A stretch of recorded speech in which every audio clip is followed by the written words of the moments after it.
Certo agora? Dando certinho. Gente, então, nosso estudo de hoje, ó, já não seria gravado se não fosse a Dória, viu? É, nós vamos tratar de um assunto que vai complementando o que a gente está estudando. Agora, deixa eu falar uma coisa para vocês quando chega nesse tema aqui. Lá no passado, há 20, 25 anos atrás, eu já tinha o maior cuidado de tratar desse assunto, porque você sabe que aqui no Brasil tem um ditado que é assim: três coisas que a gente não deve discutir: religião, futebol e casamento. Tinha uma terceira, como que é? São três coisas que a gente não deve discutir, mas uma é futebol e a outra é religião. Esqueci a terceira, mas se eu não me engano é casamento, mulher, alguma coisa assim. Por quê? Porque quando fala dessas três coisas, a gente está falando de assuntos que a gente fica envolvido de maneira passional. Então, se eu chegar aqui agora e falar assim, olha, o melhor time de futebol na hora que eu soltar a voz e falar que time que eu entendo que é o melhor, e aí entende-se que o melhor é aquele para qual eu torço. Eu não vou pegar e dar o braço a torcer e dizer que o melhor é o meu adversário. E na hora que eu falar quem é o meu time ou qual é o melhor, o que vai acontecer? Quem é do time contrário vai discordar, falar, eu discordo, o melhor é o meu. Aí nós vamos discutir o passado, o presente, uma série de coisas. Você sabe que, por exemplo, é, os apresentadores, os repórteres da área de futebol, eles normalmente não falam o time para qual eles torcem. Por quê? Porque a tendência é de que as pessoas, ao saberem para que time ele torce, eles ficam ali com o pé atrás. Então é por isso que você fala bem desse time, é porque você torce para ele, entendeu? Não vou nem entrar no aspecto da política, viu? Se eu falar aqui de um lado ou do outro, dependendo do que eu falar, eu já criei alguns inimigos. Posso, de repente, ter alguns admiradores, mas, por outro lado, eu vou ter aqueles que vão assim, então é assim, é isso que o senhor pensa? Então, realmente tem razão. Pronto, as três coisas que a gente não discute. Apareceu a terceira. São três coisas que a gente não discute. Solimar, obrigado, você já tinha mandado, eu não vi aqui. Então, a gente não deve discutir, diz aqui no Brasil, política, futebol e religião. Essas três coisas, segundo a filosofia aqui do Brasil, é desse jeito. Agora, isso é muito grave. Nós precisamos ter maturidade. Futebol, não vou nem dizer. Futebol, a gente tem que ter maturidade, mas não precisamos deter tanto. Se você chegar a um ponto de entender que não sabe lidar com as diferenças no futebol, é melhor você parar de torcer, né? Então, futebol, vou deixar de lado. Política, você não pode deixar de discutir a política porque disseram que não é para discutir. Por isso que hoje os ânimos estão tão acirrados. É porque só nos últimos 5 anos é que se discutiu política. Nos anos anteriores, tanto faz, tanto fez. E aí virou a confusão que a gente tem. Então, tem que se discutir. Agora, gente, antes de continuar essa linha de raciocínio, você tem dois tipos de discussão. Você pode discutir pessoas ou discutir ideias. Quando você discute pessoas, aí você já perdeu.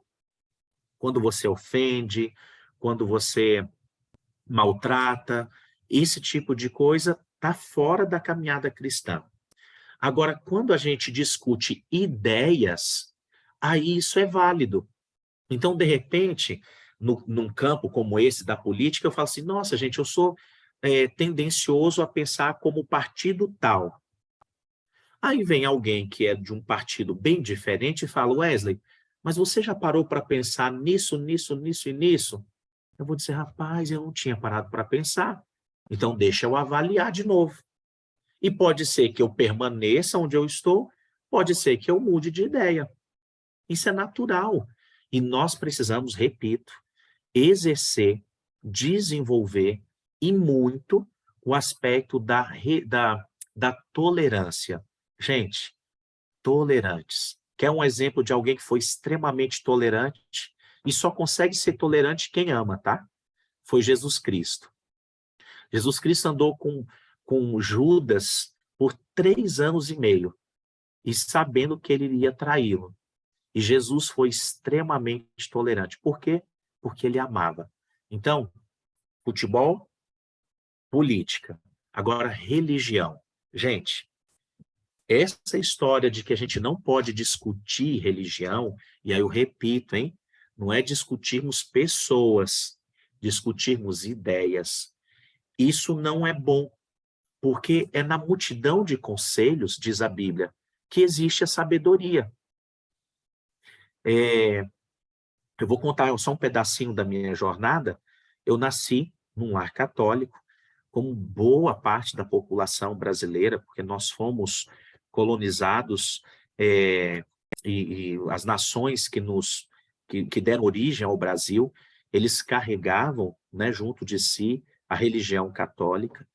E eu agradeço muito, gente, coisas que eu aprendi no catolicismo, reverência. Nossa, existem princípios que eu aprendi com meus pais, na catequese, na próprio ambiente da igreja, que eu não vou esquecer nunca. Reverência. Esse é um dos pontos. Outra coisa que eu aprendi, o aspecto da fé. Muito importante o momento que eu aprendi sobre a fé, no momento em que eu nasci num lar católico. E outro ensino que foi muito importante foi sobre família. As minhas primeiras impressões sobre Jesus vieram da literatura católica. Estava falando para a Joelma esses dias que uma das músicas que mais me marcou, as músicas que me marcaram, vieram de um, de um livro, de um disco, né? Era um LP na época, do Padre Zezinho, um certo Galileu e outras músicas que foram extremamente importantes para a minha jornada. Agora, entendam uma coisa interessante. Como cristãos, eu vou usar a palavra passe, mas não tem a ver com espiritualismo, tá? É passe igual de futebol. Cada jogador tem um passe, né? Ele tem um contrato. Então, é o seguinte, o meu contrato é com Jesus Cristo, entendeu? Então, não é com uma igreja A, B ou C. O meu contrato é com Jesus Cristo. E aí é com ele que eu tenho que me acertar, porque quem morreu na cruz do Calvário foi Jesus. Agora, abra sua Bíblia comigo aí. Eu estou fazendo uma introdução para o nosso tema, tá? No livro de Provérbios, capítulo 4, o versículo 18. Gente, eu espero mesmo que não caia de jeito nenhum. Eu estou vendo que a chuva parece que é de granizo que está caindo ali, que o barulho está estranho. A banda larga, que a minha chega, diminuiu a telinha. Se acontecer qualquer problema, a gente tenta restabelecer, mas se eu ver que não vamos ter todo mundo, a gente recomeça na próxima semana, tá bom? Mas não quero deixar pela metade o tema. Então, o que diz Provérbios 4:18? Provérbios 4:18 diz assim: mas a vereda, acharam aí? Posso ler? Então, Provérbios 4, versículo 18. Mas a vereda do justo, ou seja, o caminho do justo, e eu estou olhando aqui para os queridos, deixa eu confirmar aqui direitinho, eu gosto de tempos em tempos ver os nomes. Irmão Alberto, irmã Ana Paula, Cristina, Dória, quem mais que está aqui? O Edson, a Elaine, a Elizabeth, a Flávia, o Antônio, a Ivânia, o Jackson, a Rony, a Solimar, o Teodoro, Verônica, a Vívia. Eu estou entendendo que nós que estamos aqui, quem estiver assistindo com você, nós estamos andando no caminho da justiça. Nós somos esses justos que o texto está dizendo. Mas a vereda dos justos é como a luz da aurora, e vai brilhando mais e mais até ser o quê? Dia perfeito. Então, entenda o seguinte, quando nós estudamos a Bíblia, ninguém aprende tudo de uma vez. O conhecimento bíblico, ele é gradual. Eu estou há 29 anos na Igreja Adventista e eu ainda estou aprendendo muita coisa. Esse final de semana, com o pastor Vanderlei Dornelles, caramba, peraí, eu não tinha parado para pensar nisso. Eu não tinha lido isso. Então, assim, a vereda do justo, ela vai crescendo. Ninguém pode chegar a um ponto e falar assim, já sei tudo, só gente ignorante que fala isso. Não, o que eu já sei, agora acabou. Ao mesmo tempo também, é na ignorância que às vezes a gente fala assim, é a síndrome de Gabriela, né? Eu nasci assim e vou morrer assim. Não faça isso com a sua jornada. Nós estamos em processo constante, não gosto muito dessa palavra, mas nesse contexto ela se aplica, de evolução, de crescimento, de desenvolvimento. Então, é natural que, com o tempo, a gente descubra coisas novas. E algumas das coisas novas nem sempre serão as melhores. Deixa eu contar um exemplo aqui para vocês. Eu, por exemplo, levei um susto, mas grande, quando eu descobri que manga com leite não faz mal. É uma coisa besta, é ridícula. Mas eu cresci na minha cidade, então meus pais falavam isso para mim, Wesley, manga com leite não pode. Os meus amigos falavam isso, porque eles ouviam dos seus pais, ouviram dos seus avós. E cresci, passei no concurso do Banco do Brasil e tomei posse em dezembro dezembro de 2000. E fui trabalhar no setor bancário sul. Ali nós temos uma galeria dos estados, e nessa galeria dos estados tem várias lanchonetes. E aí eu olhei na tabela, estava escrito assim, sucos. Aí tinha o nome das frutas, com água e com leite. E de repente meus olhos, né, avistaram lá, manga com água, manga com leite. Eu olhei para a atendente e disse assim, olha, você vê um funcionário do Banco do Brasil, alguém que estudou e passou num concurso. Eu peguei e falei para ela assim, moça, ninguém pede manga com leite, né? Ela riu e falou assim, como não? É um dos sucos mais vendidos aqui. O pessoal pede muito manga com leite. Eu falei, não, moça, manga com leite faz mal, pode matar. Ela disse não, e ela tentou me mostrar. E aí ela brincou e disse assim, olha, pede o suco. Se você morrer, não precisa pagar.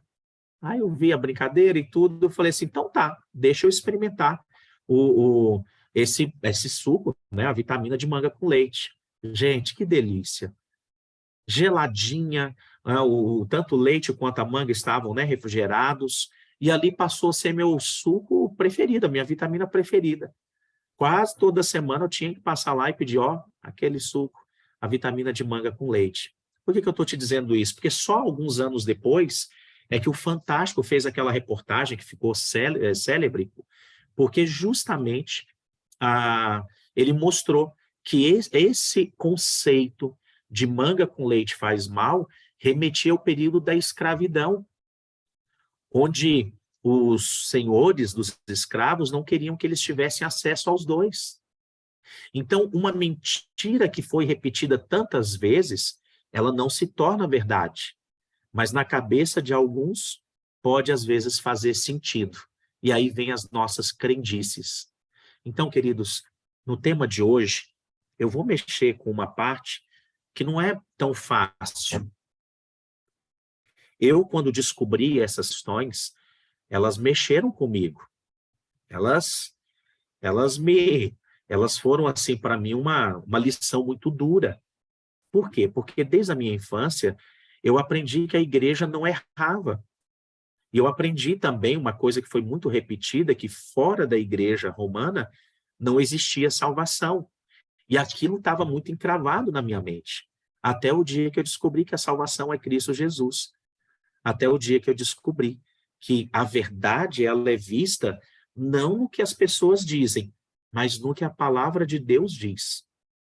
Então, dito essas palavras, hoje nós vamos descobrir, e quem acompanhou os sermões no final de semana do pastor Vanderlei Dornelles, ele tocou muito nesse assunto, mas não era o assunto principal, né? Lá na sexta-feira, ele abordou, porque é o capítulo 13 que nós estamos estudando, e agora nós temos o privilégio de rever, agora de maneira um pouquinho mais didática, mas ele é fantástico, né? Então, no capítulo 13, vou colocar aqui a apresentação para vocês poderem acompanhar, e aí diga-se de passagem o seguinte, viu, gente? esse assunto relacionado à profecia bíblica, ao capítulo 13, opa, gente, espera aí só um pouquinho que eu acho que não deu certo aqui, não. Essa questão do capítulo 13 não é uma invenção adventista, não, tá? Muitos líderes, muitos estudiosos, teólogos do passado, inclusive do presente, eles também têm essa mesma identificação. Vocês estão conseguindo ver direitinho aí? Agora eu estou sem o... se alguém puder só dar um ok, ó, pastor, está aparecendo a tela e você também está aparecendo. Vê se está tudo direitinho aí, porque hoje eu estou sem o celular que estava me acompanhando por conta da internet que está bem ruimzinha. Estão me ouvindo aí direitinho? Tá ok, Flávia? Obrigado. Então, se tiver algum problema, vocês me avisam ali. Obrigado, Vivian. Então, é o seguinte, esse tema de Apocalipse 13 não é uma exclusividade adventista, não, tá? Muitos teólogos, repito, como Isaac Newton, Martinho Lutero e outros bem mais recentes, eles têm essa mesma compreensão. Talvez um ponto ou outro precisa de uma sintonia, mas a maior parte está em acordo. Então, vamos lá. Apocalipse, capítulo 13, o versículo 1 diz assim: Vi emergir do mar uma besta que tinha cabeças, e sobre os chifres 10 diademas, e sobre as cabeças nomes de blasfêmias. Para facilitar, todas as vezes que você estudar na Bíblia sobre a palavra besta. Besta é uma palavra meio chata, né? Feia, né? Se eu chamar agora alguém de besta, você vai falar assim, puxa, pastor, por que você está me ofendendo? O que eu fiz para você? Gente, troque a palavra besta por animal, tá bom? Então, não olhe a palavra besta no sentido pejorativo. É no sentido mesmo de animal. Então, se eu fosse ler, seria assim: vi emergir do mar um animal que tinha 10 chifres, 7 cabeças, e sobre os chifres 10 diademas, e sobre as cabeças nomes de blasfêmias. É lógico, gente, é lógico que não existe um animal desse tipo. E nós já estudamos que mais de 85% do Apocalipse ele é simbólico. Então, o que foi que João viu nessa circunstância? E aí eu vou te pedir para você ter uma outra coisa em mente, tá? A Bíblia, por que a Bíblia, por exemplo, não fala da Índia? Você já parou para pensar? A Índia é um baita de um país, lá tem 1 bilhão e tanto de pessoas. Por que a Bíblia não fala da Índia? Por que a Bíblia não fala da China? É por um motivo bem interessante. A Bíblia, ela focaliza na história que envolve Deus, o seu povo e aqueles que atacam o seu povo. Entenderam? Qual é o foco? Por exemplo, agora nós vamos ter a Copa do Mundo. Por que não fala do Azerbaijão na época da Copa? Porque o Azerbaijão não vai participar da Copa. Para que eu vou falar de um país, de um time de futebol de um país que não vai estar inserido no contexto daquele conflito, né? Nas 4 linhas. Assim também é a Bíblia. Qual é o foco da Bíblia? O foco da Bíblia é falar sobre Deus, sobre o povo de Deus e sobre aqueles que atacam o povo de Deus. Então, como a Índia não atacou, como a China não atacou ao longo da história de maneira direta e clara, pode até ser que esses países, como a gente sabe, eles perseguem o cristianismo, né, ou até outras formas de religião, mais especialmente a China do que a Índia, então eles não aparecem no cenário, tá bom? Então, tenha isso em mente, tá certo? Nós estamos falando do conflito dos séculos. Então, o que é besta ou animal em profecia? Daniel, capítulo 7, nos respondeu. Estes grandes animais, que são 4, são o quê? 4 reis. Então, eu vou depois voltar lá naquele versículo. Então, animal, besta em profecia, é o equivalente a rei ou reinos. E mar? O que significa o mar em profecia? Apocalipse 17:15 nos responde. As águas que viste são povos e multidões e nações e línguas. Opa, bacana, temos aí as respostas. E os 10 chifres? Apocalipse 17:12 nos responde. E os 10 chifres que viste são 10 reis. E as 7 cabeças? As 7 cabeças são 7 montes. E depois a gente vai descobrir um pouquinho mais a respeito das 7 cabeças. Então, quando eu volto para o versículo, vi emergir do mar, ou seja, de um lugar densamente povoado, uma besta, um animal, um reino que tinha 10 chifres. Bom, se era um reino, então ele era liderado por reis. E ele tinha 7 cabeças. Num primeiro momento, a gente está falando de montes, mas a gente vai ver mais um pouquinho sobre as cabeças. E sobre esses reis foram colocados diademas. As diademas, elas evocam a questão de coroas. Então, quer dizer que esses reis estavam ali, principalmente numa fase em que uma coroa é que determina uma monarquia, né? O aspecto de uma monarquia. E sobre as suas cabeças, nome de blasfêmia, que é o que nós vamos estudar um pouquinho mais para frente. Então, quando você vê essa imagem que está aí na tela, o que você vai entender não é que iria surgir, porque esse aqui já surgiu, já existe, não vai surgir sabia que tem crente, cristãos, né, que não vão no mar porque tem medo da besta que surge do mar? Gente, isso é simbólico, não esqueça. Quanto mais a gente estuda da Bíblia, menos crendices vão restando, né? Então, isso é um simbolismo, não vai sair nenhum bicho desse jeito aí. O que João está falando é que no cenário que envolve Deus e o povo do Senhor, iria aparecer um reino que teria essas características. Que características são essas? Vamos continuar? Bom, os 10 chifres, para Isaac Newton, ele escreveu como sendo esses que vocês estão vendo aí na coluna da esquerda, e outros historiadores apresentam essas tribos aqui. Quem são os 10 chifres? São 10 tribos bárbaras, que mais na frente dão origem aos países da Europa.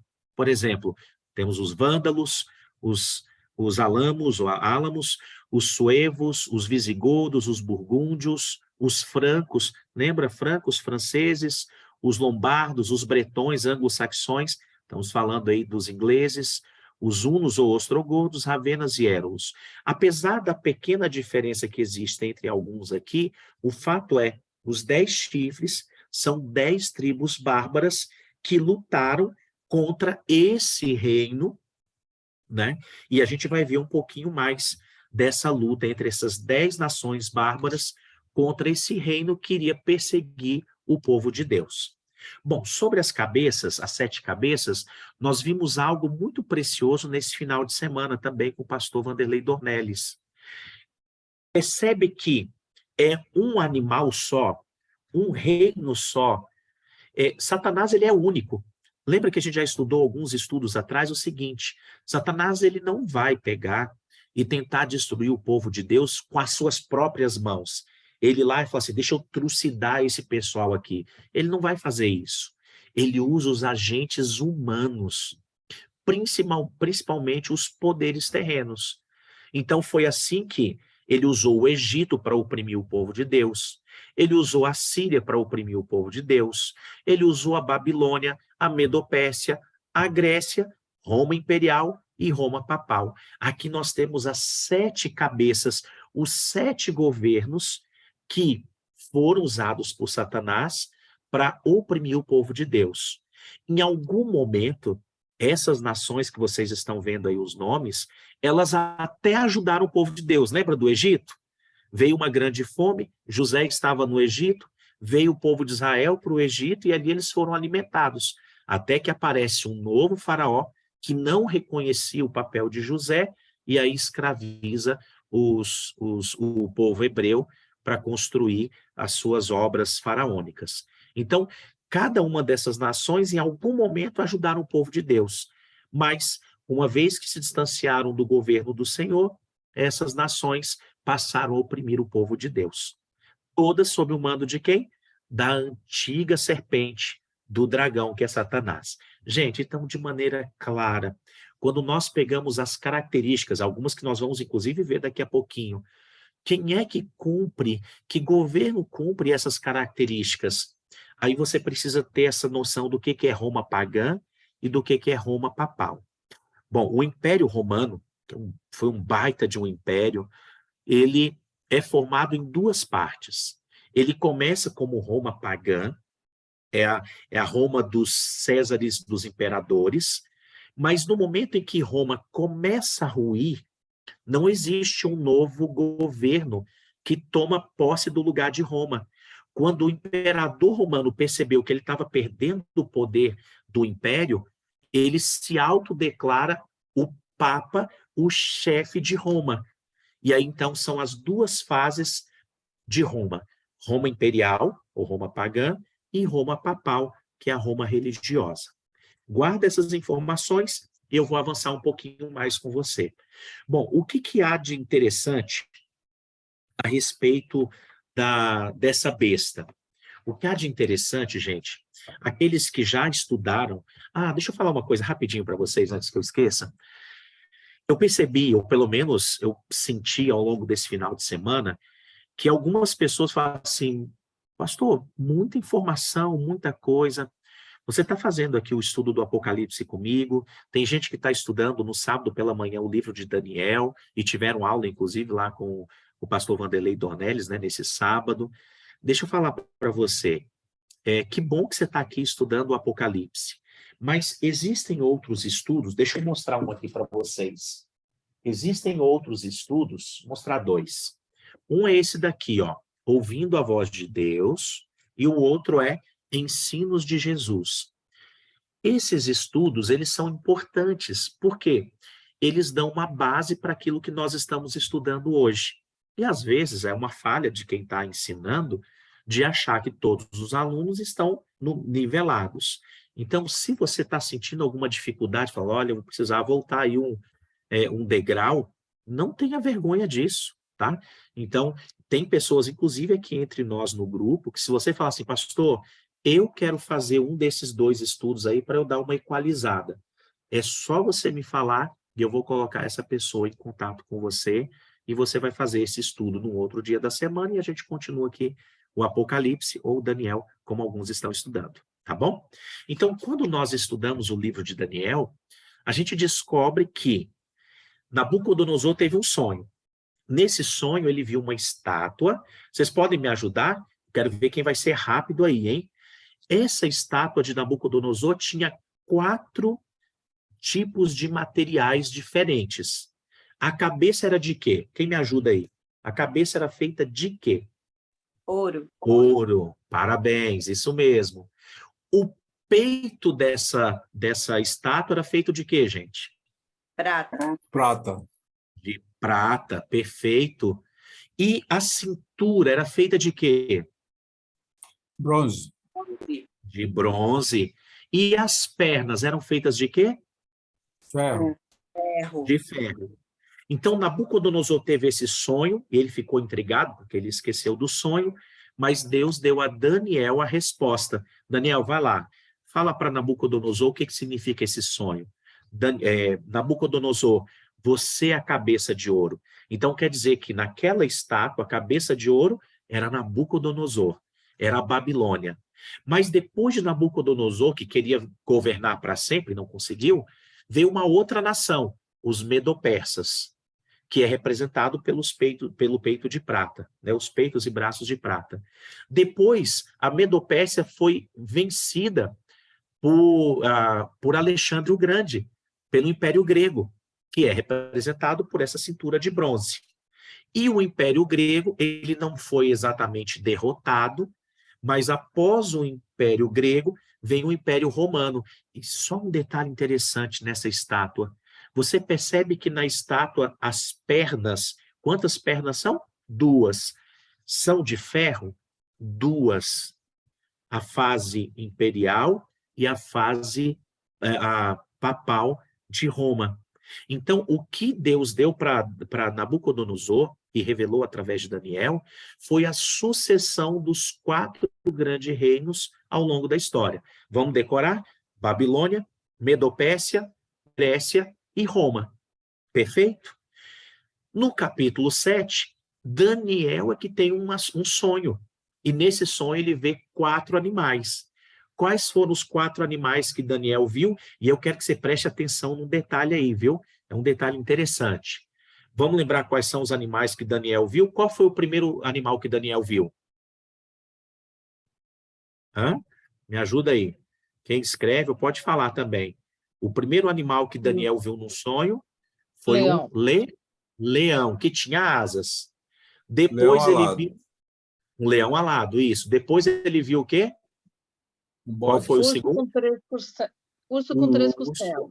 Urso. Urso. Urso. 3 costelas na boca, e um lado dele era maior do que o outro. O terceiro animal que ele viu foi o quê?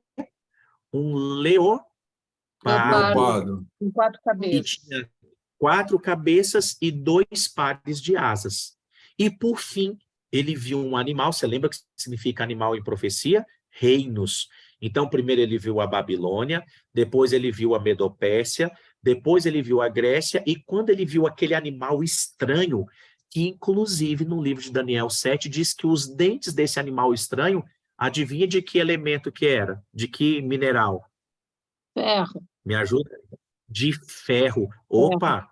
As pernas de ferro equivalem ao quarto animal que Daniel descreve em Daniel capítulo 7. Então, Babilônia, Medopécia, Grécia e Roma. Já em Apocalipse capítulo 13, o que a gente observa? É que João tem a continuação dos mesmos reinos. Só que Babilônia já tinha passado, a Medopécia já tinha passado, a Grécia tinha passado. Qual era o reino que dominava o mundo na época de João? Qual era o reino que dominava na época de João? E que mandou ele, inclusive, lá para a ilha de Patmos? Roma. Era o Império Roma. Romano. Roma, o Império Romano. Por isso que João não falou das 3 primeiras nações. Ele não falou do Egito, não falou da Síria, porque aqueles já tinham passado. Mas Roma estava governando naquele período. Ainda no Império, em Roma, dos Césares, né? Dos imperadores, imperial. Perfeito? Agora, no livro de Apocalipse, capítulo 13, diz que essa besta, a última, a quarta lá de Daniel, essa besta de Apocalipse 13, ela era semelhante a quem? Ao leopardo, tinha os pés como de urso e a boca como de leão. Você percebe que lá em Daniel capítulo 7, Daniel apresentou assim, leão, urso e leopardo. E aí veio um animal estranho. Agora, no Apocalipse, é como se João estivesse revisando e voltando no tempo. Ele fala primeiro do leopardo, do urso e do leão. Gente, o que significa isso? Você está vendo na imagem que está aí? O animal era semelhante ao leopardo, então está vendo a pele de leopardo? Mas ele tinha boca como de leão e os seus pés, as suas patas, eram como de urso. Quer dizer que todos os elementos que existiam na Babilônia, que existiam na Medopécia, que existiam na Grécia, seriam vistas nesse novo animal, ou seja, no Império Romano. Wesley, mas isso aconteceu? Então, vamos ver a continuação da história. Vamos ver aqui. Olha lá, o que o Império Romano copiou da Babilônia? A pretensão e o orgulho. E também o pecado e a transgressão à lei de Deus. Amigos, se você estudar a história de Roma, imperial e papal, a Roma achava que era o último biscoito do pacote. Apesar de que hoje ninguém mais quer ser o último biscoito do pacote, né? Todo quebradinho, mas é no sentido seguinte, queria ser o melhor. Então, da Babilônia, o Império Romano copiou a pretensão e o orgulho, o pecado e a transgressão da lei de Deus. Já do Império Medo-Persa, Roma copiou o culto de adoração no dia do sol, que é o domingo. O antigo culto persa, que era chamado de mitraísmo, dedicava o primeiro dia da semana à adoração ao deus Mitra, ou seja, ao deus Sol. Esse elemento é visto no Império Romano. Já do Império Grego, Roma copiou o sistema de imagens e de invocação de santos. Foram os gregos que principalmente supervalorizaram as divindades em forma humana. Então, é isso que o livro do Apocalipse, no capítulo 3, está nos dizendo, que aquele império que reinaria, né, e que estava reinando na época de João, ele teria elementos que fariam uma referência às outras grandes potências que já tinham passado. Agora, Wesley, o que mais nos apresenta, né, o Apocalipse 13 e que nos mostra que nós estamos falando realmente de Roma imperial e de Roma papal? Apocalipse 13:5 diz assim: foi-lhe dada uma boca que proferia o quê, gente? Arrogâncias e blasfêmias, e autoridade para agir durante quanto tempo? 42 meses. Bom, no estudo de hoje, a gente vai ter o privilégio de estudar finalmente essa questão dos 42 meses, tá? Bom, quais são algumas das pretensões do Império Romano? E agora eu estou falando especialmente do período papal. O que é o período papal? Quando o Império Romano começa a ser governado por um líder religioso, tá certo?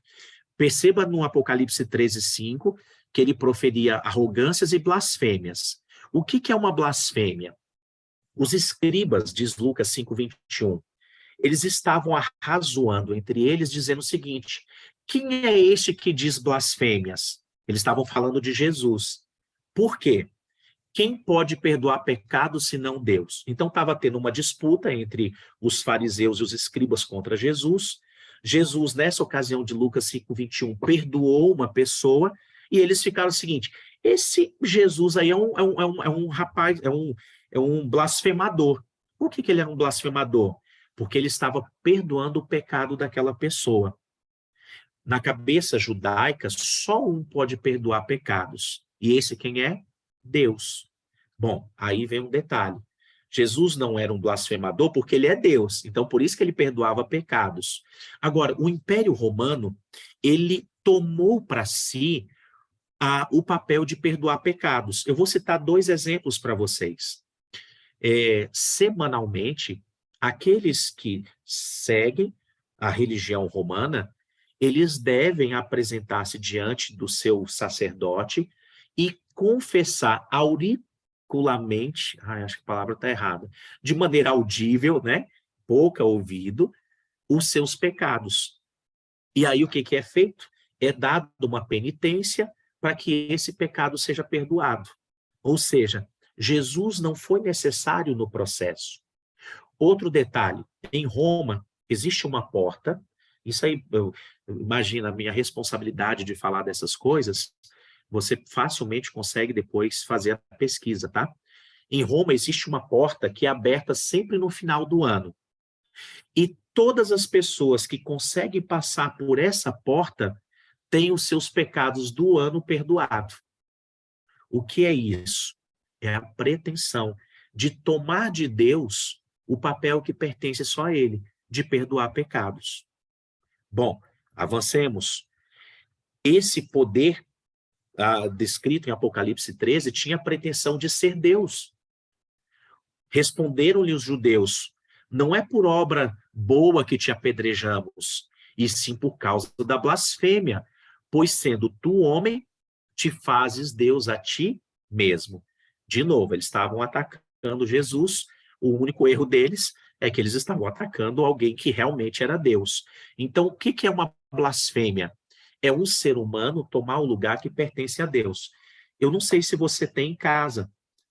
Para você que é estudioso, vale a pena. E para você que é um querido católico, eu penso que você teria que ter esse material na sua casa. Eu estou aqui nas minhas mãos com o Catecismo da Igreja Católica. Ele é das edições Loyola, que é uma gráfica, né, católica, e é a edição típica vaticana. Quando você quiser saber o que um adventista pensa, além dele te responder, você vai pegar um livro chamado Nisto Cremos. Lá você vai ver as 28 crenças que os adventistas sustentam. Então, é lá, não pegue por terceiros não, certo? Agora, Quando eu falo, no caso do catolicismo, do romanismo, é isso daqui que vale. Porque às vezes você fala para uma pessoa assim, fulano, mas você adora imagens, por exemplo. Ele vai dizer, não, eu não adoro. A minha veneração é por Deus ou por aquilo que aquela imagem representa. Essa é uma resposta interessante. É sinal de que você entende que adorar imagens não é algo bom. Agora, olha que interessante. Se você ler o que está escrito aqui, você vai ver que não é exatamente desse jeito. Como, por exemplo, o papel do Papa. Você sabe que o Papa ele é chamado de... Eu tenho dificuldade de falar essa palavra aqui, desculpa, viu? Tem uma expressão latina chamada de Pontifex Maximus, ou seja, o máximo construtor de pontes, ou o supremo construtor de pontes. Esse é o nome que designa o Papa, o chefe do romanismo. Então, queridos, só para você ter ideia, se a Bíblia estiver dizendo uma coisa e a igreja falar outra com base na tradição ou no pensamento de determinadas pessoas, o que vale não é o que a Bíblia diz, mas sim o que a igreja ensina. E o que eu estou falando aqui, de novo, você pode ir na internet, nos sites oficiais do catolicismo. Tem um padre, gente, que eu esqueci o nome dele, me desculpa, um carequinha. Alguém vai lembrar o nome dele aqui, daqui a pouquinho vai colocar ali. Ele é um padre que defende a doutrina católica, e defende com unhas e dentes. E ele está certo, ele está defendendo o seu ponto de vista. E ele mesmo descreve que o que vale mais do que está escrito na Bíblia é a tradição da igreja. Paulo Então, Ricardo. como que é o nome, desculpa? Paulo Ricardo. Paulo Ricardo, obrigado, exatamente. É ruim descrever a pessoa, até porque eu também sou meio carequinha, né? É feio descrever as pessoas por características físicas. Mas a questão é, o padre Paulo Ricardo é um exemplo interessante. Ele responde à luz do que está escrito aqui. Ele não fica assim dourando a pílula, não. Então, queridos, essa era uma outra pretensão que Roma papal colocou para si. O papel de ter na figura do seu líder máximo um vicário do Filho de Deus, um representante de Deus. Entende? Então, repito, são questões históricas que você pode facilmente confirmar pelas suas pesquisas. Agora, olha outra coisa que identifica essa besta de Apocalipse 13 com o Roma papal. Foi-lhe dada uma boca que proferia arrogâncias e blasfêmias, e autoridades para agir durante quanto tempo? 42 meses. Que ação é essa que a besta faria? Ou que esse animal, que esse reino, e que a gente já sabe aqui, Roma papal. Que ação é essa de perseguir o povo de Deus? Wesley, como assim? Hoje eu vou poder dar uma explicação melhor sobre o tempo profético, tá? Ó, em profecia bíblica, cada dia profético equivale a um ano literal. Perfeito? De onde é que vocês tiraram isso? Está aqui na Bíblia. No livro de Números, capítulo 14, versículo 34, está assim. Segundo o número dos dias em que espiastes a terra, 40 dias. Cada dia representando um ano. Levarei sobre vós as vossas iniquidades, 40 anos, e tereis a experiência do meu desagrado. Então, em profecia bíblica, um dia equivale a um ano. Mas não é só essa passagem. Temos Ezequiel 4, os versículos 6 e 7. Quando tiveres cumprido esses dias, deitar-te-ás sobre o teu lado direito, e levarás sobre ti a iniquidade da casa de Judá. 40 dias te dei, cada dia por um ano. Voltarás, pois, o teu rosto para o cerco de Jerusalém, como o teu braço descoberto, e profetizarás contra ela. Então, vamos lá, não esqueçam disso, hein? Em profecia bíblica, um dia equivale a um ano literal. Bom, o que são 42 meses? O calendário judaico, ele é um calendário lunar. Ele é de uma lua nova a outra lua nova. É o equivalente a 29 dias e um pouquinho mais do que a metade. Arredondados, são 30 dias. Então, 30 vezes 42, 30 dias do calendário judaico, do mês judaico, vezes 42, nós temos um período de 1.260 dias, mas que já descobrimos que dias em profecia são 1.260 anos. Durante quanto tempo, então, houve a supremacia papal? Por quanto tempo o governo, o Império Roma papal, agiu contra o povo de Deus? Durante 1.260 anos. De quando a quando? Do ano 538, quando Justiniano, um papa, foi lá e disse: bora perseguir esses cristãos que continuam levantando esse negócio de Bíblia. Eles precisam entender que Bíblia não é a palavra final, existe outras coisas, ou eles se adequam à nossa jornada, ou então nós vamos tirar a vida deles. E assim foi durante 1.260 anos. Quando é que acabou a supremacia papal? Guarda essa informação. No ano de 1798, depois de Cristo, ou ano Domini, né, ou ano do Senhor. O que aconteceu em 1798? O Papa Pio VI, ele foi preso pelo general Berthier da França, foi levado cativo, e estando cativo lá em Paris, ele morreu. E olha que interessante como se cumpre a profecia bíblica. Olha aqui que diz Apocalipse 13, versículo 7. Foi-lhe dado também que pelejasse contra os santos e os vencesse. Isso falando sobre o poder dessa besta, desse animal, desse reino.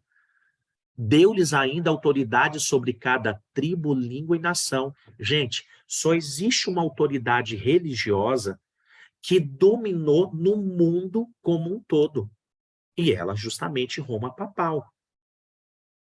Você tem a presença papal, a presença romana, em inúmeros países da África, da Ásia, lógico, da Europa e também da América. Certo? Agora, o que foi que cumpriu-se? Diz Apocalipse 13, 13. Então vi uma de suas cabeças, lembra que as cabeças são os tipos de império, começando lá pelo Egito, Assíria, Babilônia, Medopécia, Grécia, Roma imperial e Roma papal. Todas essas 6 aqui primeiras já tinham passado. Então, uma de suas cabeças, Roma papal, foi golpeada como de morte. Mas essa ferida mortal foi curada e toda a terra se maravilhou seguindo a besta. Gente, isso aconteceu, como eu havia dito para vocês, em fevereiro de 1798. Papa Pio VI foi preso por ordem de Napoleão Bonaparte e ele faleceu ali, cumprindo-se o que diz Apocalipse 13, 10. Se alguém leva para o cativeiro vai. Se alguém matar a espada, necessário é que seja morto a espada. Aqui está a perseverança e a fidelidade dos santos. Aqui você tem uma representação, Napoleão, general Berthier, levando então o Papa Pio VI para a prisão, onde ele veio a falecer. E, gente, as pessoas, deixa eu voltar aqui um pouquinho, as pessoas que estavam acompanhando a história, quando viram que o Papa, que tinha todo o poder nas suas mãos, foi preso e morto, muitos disseram, acabou a religião romana. Mas lembra o que diz a profecia? Vou voltar aqui nesse texto. A ferida mortal foi curada. E foi justamente no ano de 1798, foi a morte, né, o golpe fatal. Mas foi no ano de 1800 que o Papa voltou a ser uma autoridade reconhecida, mas ainda não com todo aquele poder que ele tinha até 1798, certo? Avançando, aqui não, esse aqui já fomos. O que acontece? A besta, ela busca para si adoração. E essa adoração que ocorreu no passado, ela vai ser reconstituída no futuro. Isso aí vai ser tema para o nosso próximo estudo. Olha o que diz Apocalipse 13, 8. Quando essa ferida de morte for totalmente curada, diz o texto bíblico aí, e adorá-la-ão todos os que habitam sobre a terra. Agora, gente, por favor, com muita atenção e com muito zelo, com muito amor, eu vou entrar nesse tema, porque está na Bíblia, eu não posso fugir. Deixa eu falar para vocês. Sabe o que dói no coração? É saber que, em alguns momentos, nós ficamos tão apaixonados por pessoas, instituições, partidos, times de futebol, e a gente acaba não dando a oportunidade de Deus dizer assim, filho, no trono do seu coração não pode ter padre, não pode ter pastor, não pode ter papa, não pode ter bispo, arcebispo, não pode ter uma igreja. No trono do seu coração só pode habitar um, e esse sou eu, Cristo Jesus.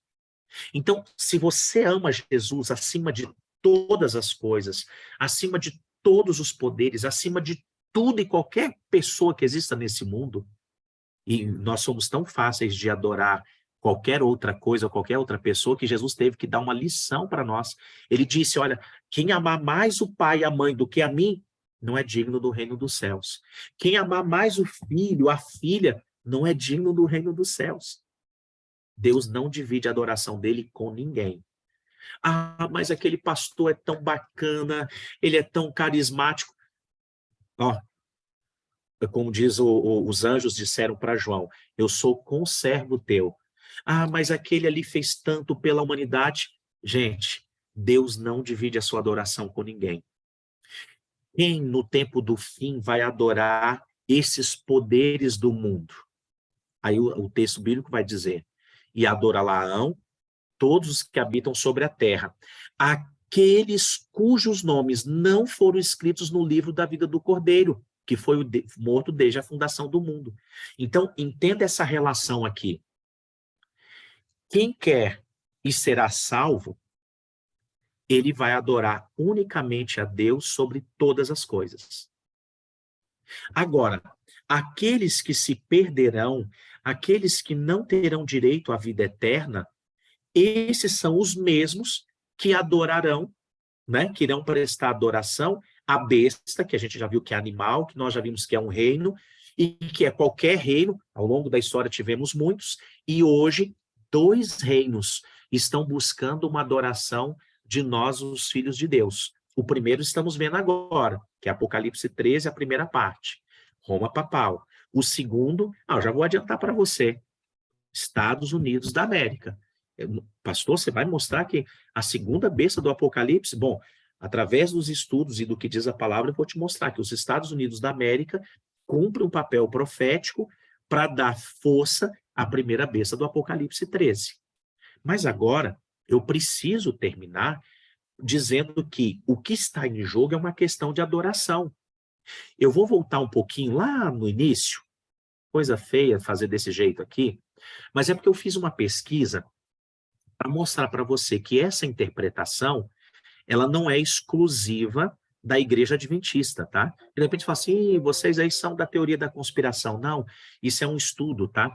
Aqui eu colei para ficar mais fácil para você, tem um site, esse bibliaplus.org, ele tem vários comentários bíblicos. O que é um comentário bíblico? São estudiosos que pegaram a Bíblia versículo por versículo e eles deram, então, uma possível ou mais interpretação daquele texto. Eu peguei vários aqui, vou mostrar só 2 para vocês. O B.W. Johnson's Bible Commentary, que é, então, um comentário bíblico, falando sobre Apocalipse 13, ele diz assim, no 13º capítulo aparece novamente monstro com 7 cabeças e 10 chifres, que agora será nosso propósito mostrar-se ser símbolo de o poder temporal. Ó, da mesma linha de interpretação que acabamos de estudar. E olha como é que esse comentarista aqui, né, esse comentário bíblico não é adventista, tá? Diga-se de passagem. A 4ª besta da visão de Daniel, Daniel 7, é o monstro de 10 chifres. O dragão que ataca a mulher em Apocalipse 12 tem 7 cabeças e 10 chifres. Aqui, novamente, no capítulo 13. Agora eu vou pular um pouquinho lá para frente. Acredito que todos os melhores comentaristas, tanto católicos como protestantes, concordam na opinião de que esses vários monstros são todos símbolos do mesmo grande poder. E todos, com o consentimento, admitem que o poder é Roma, né? Que pode ser, que o poder, aqui é porque vem na tradução, né? Admitem que pode ser Roma. Então, um comentário bíblico, não é adventista, ele chegou a essa conclusão.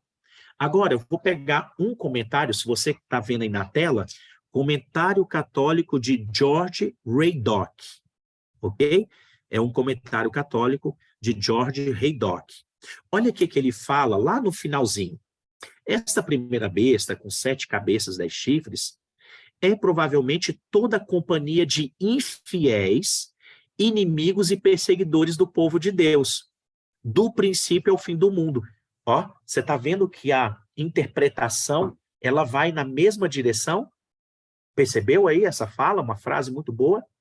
As 7 cabeças são 7 reis, ou seja, 7 reinos ou impérios principais que exerceram ou deverão exercer poder tirânico sobre o povo de Deus. Gente, eu estou lendo num comentário católico de George Raydock a interpretação igual a que nós acabamos de fazer. Agora eu vou pular um pouquinho, tá bom? Ah, sim, ó, só para você ver aqui um detalhe interessante. O poder tirânico sobre o povo de Deus. Destes 5 foram então caídos. As monarquias egípcia, assíria, caldeia, que são os babilônicos, persa e grega. Gente, a mesma coisa que nós acabamos de estudar. Agora ele complementa. O Império de Roma e o 7º e principal estava por vir, aí aqui é onde a gente diverge um pouquinho, o grande anticristo e seu império. Os 10 chifres podem ser entendidos por 10 perseguidores menores. Então ele entende que o 6º reino é Roma. Ele só vai divergir de dizer que o próximo é Roma papal. Mas você percebeu que foi na mesma direção? Bom, deixa eu te falar uma coisa, aqui a gente está concluindo, tá, gente? Eu vou tirar aqui um pouquinho, deixa eu ver se vocês voltaram aqui para cá, todo mundo voltou, excelente. Deixa eu só avançar aqui, porque eu vou precisar de uma tela aqui no final. Deixa eu falar para você uma coisa. Não tenha medo. Durante a Idade Média, foram pregadas algumas coisas, e hoje tem igrejas cristãs, religiosas, que fazem a mesma coisa, tá? No início desse ano, quando eu vim para a igreja daqui do Lago Sul, uma jovem pediu para sair da igreja. Pastor, eu não compactuo mais com os mesmos pensamentos e eu quero sair da igreja. Gente, lógico, o coração fica triste, conversei um pouco com ela, mas no final, a vontade dela deve ser respeitada. Orei juntamente com ela e a igreja reunida acatou o pedido que ela fez. É assim. Ninguém pode dominar a mente de outra pessoa. Eu não estou dizendo que eu não continuo orando por ela, não estou dizendo que não fiquei feliz de forma alguma, mas a decisão individual ela precisa ser respeitada. Durante muito tempo, fazia o seguinte, olha, se você sair, você vai ser excomungado e você não vai ter direito ao céu. Irmãos, só existe um que pode nos salvar ou nos condenar eternamente. E esse é Deus. Eu, mesmo sendo um sacerdote, um ministro, um pastor, eu não tenho esse poder. E por maior que possa ser algum líder religioso, ninguém tem esse poder de mandar alguém para o inferno ou então recomendar para o céu. Só Jesus Cristo. O que eu estou dizendo com isso? Adore a Deus. Lê comigo. Ô, gente, se eu passasse uns minutinhos, não fica com raiva não, tá? Se tiver que desligar também, fica à vontade. Depois você assiste o finalzinho. Abre a sua Bíblia lá no livro de Eclesiastes. Eu vou deixar, eu quero que isso fique mais claro ainda, porque o próximo estudo a gente vai agora complementar o que nós começamos hoje.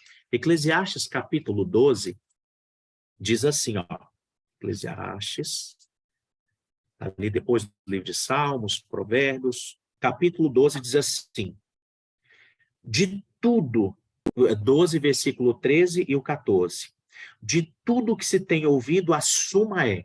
Você fala assim, pastor, estou fazendo aqui o estudo, mas não, me resume. Vamos lá, vai logo para o final. Resumo.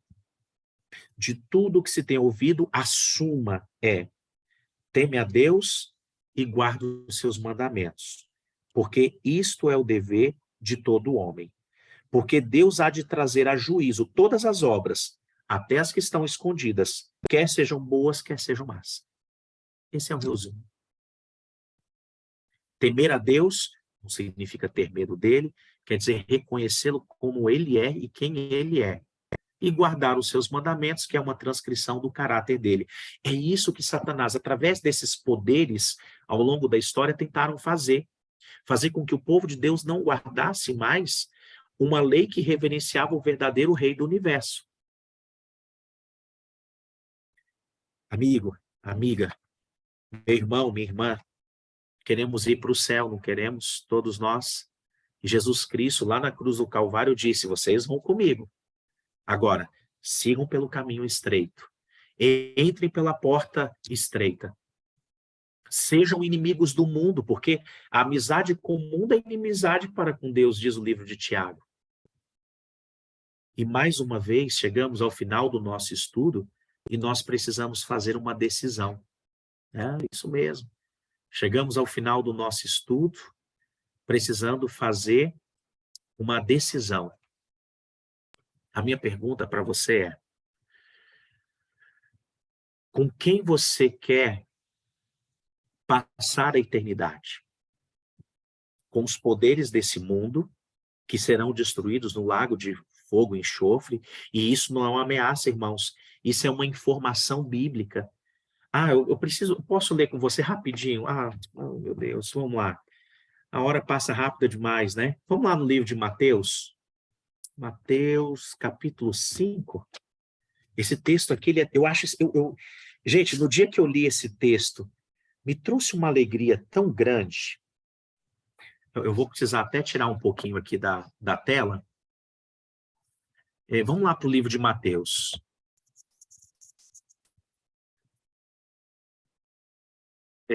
Eu fiquei tão aliviado com esse texto, foi tão importante. Mateus 25, versículo 41.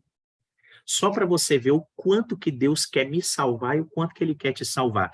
Bom, olhando para a cruz do Calvário, a gente já tem essa noção, claro, quanto que Jesus quer me salvar e salvar você. Mas nesse texto de Mateus 25, 41, isso fica muito mais forte. Olha que interessante. Então, o rei Jesus, o nosso Deus, dirá também aos que estiverem à sua esquerda: apartai-vos de mim, malditos. Para onde? Para o fogo eterno. Preparado para quem, gente? Me responde aí, eu quero ver você respondendo. Para quem foi preparado a condenação final, o lago de fogo e enxofre? Para quem? Para o diabo e seus anjos. Gente, o fogo, a destruição desse mundo não foi feita para mim nem para você. Não tem o meu nome ou o seu nome escrito lá assim: olha, Wesley, pode ir para lá, porque você não vai ficar aqui comigo. Não existe isso.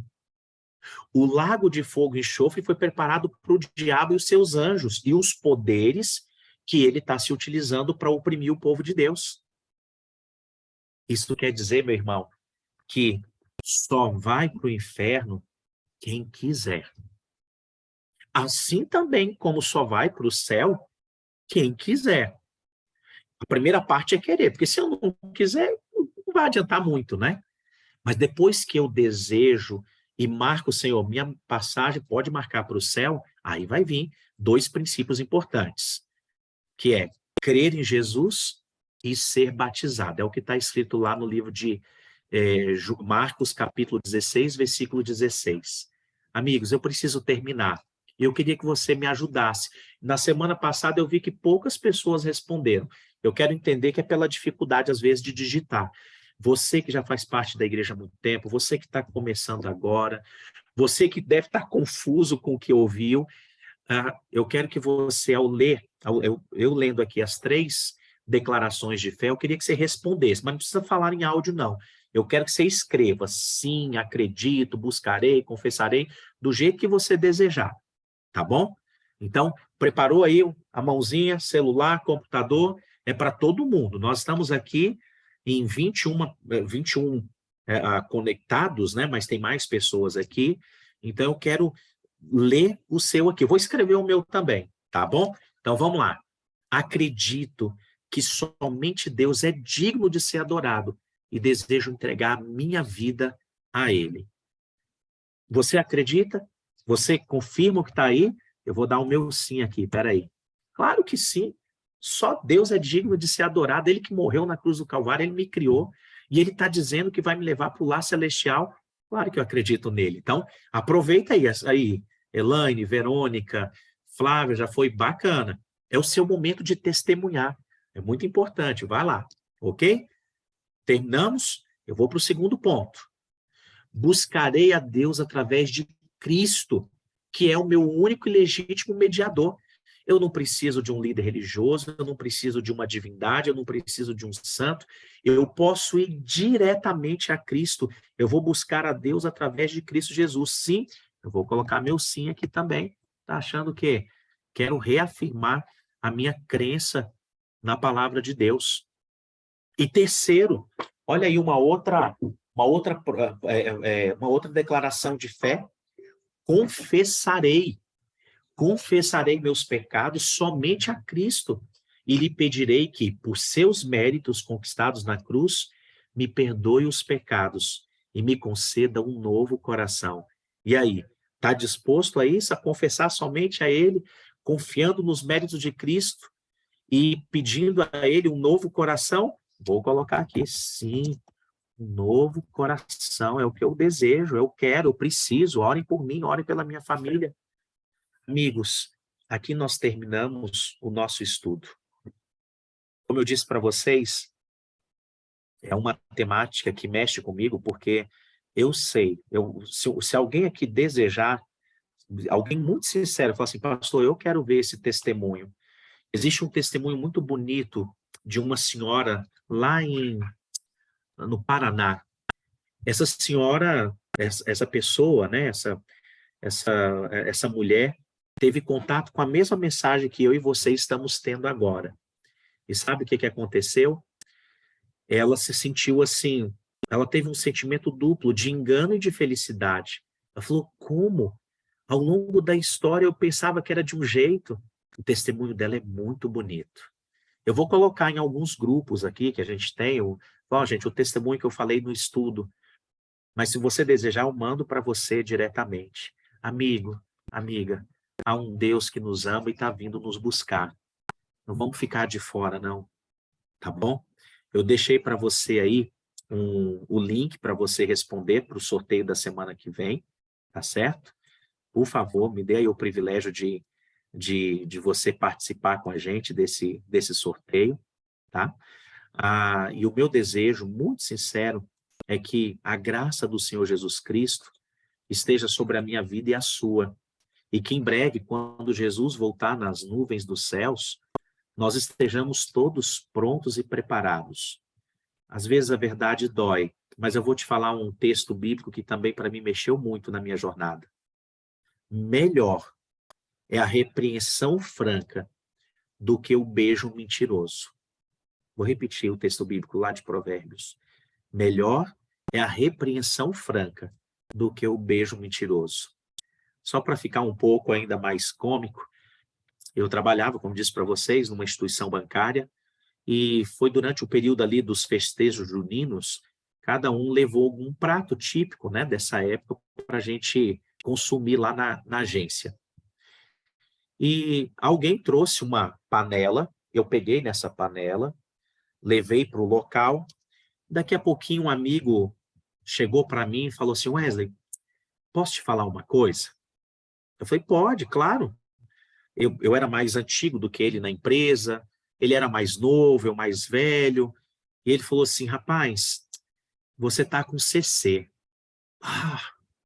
O mundo caiu para mim, porque ali era o início do dia, da atividade, né, do banco. Como eu estava com CC, toda vez quando eu... Tô bacana, saí ali todo feliz de casa, E aí, então, ele falou assim, olha, você está com um cheirinho. Gente, eu fiquei arrasado. Eu fiquei extremamente preocupado, porque é algo que eu, como eu disse, né, assim, eu tenho uma preocupação disso não acontecer. Eu agradeci. Num primeiro momento, há um sentimento estranho, né? Você fica assim, mas quem é esse cara para vir aqui falar que eu tenho CC? Mas depois eu entendi que ele estava falando para o meu bem. Imagina, que privilégio. Se ele não falasse, quem ia falar? Aí eu fui até o banheiro, tirei a blusa, cheirava a blusa, cheirava o sovaco e nada de cheiro ruim. Eu falei, meu Deus, de onde é que está esse cheiro? Aí é que eu fui entender o que aconteceu. Aquela panela que eu tinha carregado foi de uma funcionária que havia feito uma espécie de um feijão tropeiro e nele tinha pedacinhos de bacon. E o cheirinho do bacon subiu bem na hora que ele passou por perto. Deixa eu te falar, é melhor repreensão franca do que um beijo mentiroso. Sabia disso? Repreensão franca do que um beijo mentiroso.